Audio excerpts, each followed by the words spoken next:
5-ാം തീയതി നിങ്ങളുടെ മകൻ പ്രഭാകരൻ കച്ചേരിക്ക് മൃദംഗം വായിക്കുന്നു. പാട്ടുകാരനായിരിക്കും. തൊക്കടായും ചക്കടയൊന്നുമല്ല, സുപ്രസിദ്ധ ചലച്ചിത്ര പിന്നണി ഗായകൻ ഇന്നസെന്റിന്റെ കച്ചേരിക്ക് കേളകത്ത് പ്രഭാകരൻ മൃദംഗം വായിക്കുന്നു. ഗുരുവായൂരപ്പ, എന്റെ പ്രാർത്ഥന ഫലിച്ചു. ശൈലജേ, ശൈലജേ, വരുന്നു. എന്താ? ആരോട് ചോദിച്ചിട്ടാ ഇത് അലക്കി വെച്ചത്? ഞാനാ. ആരോട് ചോദിച്ചിട്ടാ? ചോദിച്ചു കേട്ടില്ലേ?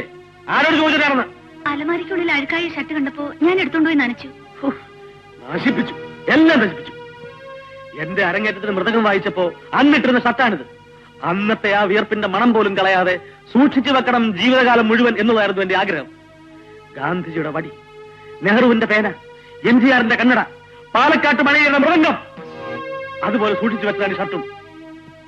എന്റെ ആ സ്വപ്നങ്ങൾ മുഴുവൻ കേവലം ഒരു കെട്ട സോപ്പ് കൊണ്ട് നീ കഴി